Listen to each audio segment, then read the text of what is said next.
TDP అధినేత మాజీ CM Chandrababu ప్రముఖ ఎన్నికల వ్యూహకర్త ప్రశాంత్ కిషోర్ భేటీ ఏపీ రాజకీయాలలో సంచలనంగా మారింది.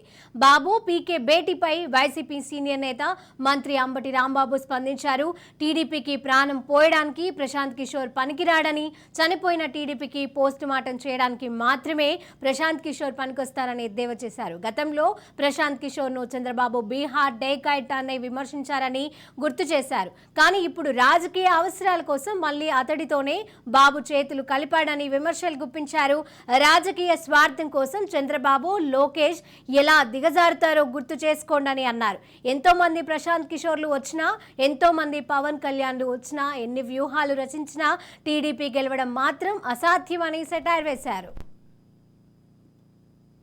ఆ వ్యూహకర్త పని అయిపోయింది, కొత్త వ్యూహకర్త రావాల్సి వచ్చింది. అంటే ఇంతకు ముందు పనిచేస్తున్న వ్యూహకర్త వల్ల పార్టీ పైకి రాలేదు, ఇంకా దిగజారిపోయింది.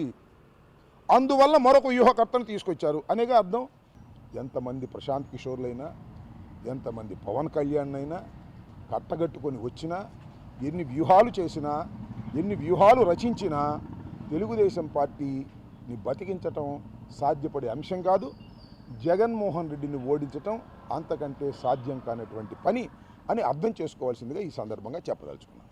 చంద్రబాబు నాయుడు గారిని అరెస్ట్ చేసి 53 రోజులు జ్యుడిషియల్ రిమాండ్లో పెడితే ఏం చేశాడు? పవన్ కళ్యాణ్ కొన్నాళ్ళు లోకేష్ కొన్నాళ్ళు కనపడలా. ఎక్కడికి వెళ్ళాడు?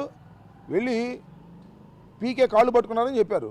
పీకే నేను రాను బాబు, అది చచ్చిపోయిన పార్టీ, నేను బతికించని చెప్పినా మళ్ళీ ఏదో బతినాడు స్పెషల్ బయటలో తీసుకొచ్చారని వింటున్నాం. చివరికి ఏం జరిగిద్దో చూద్దాం.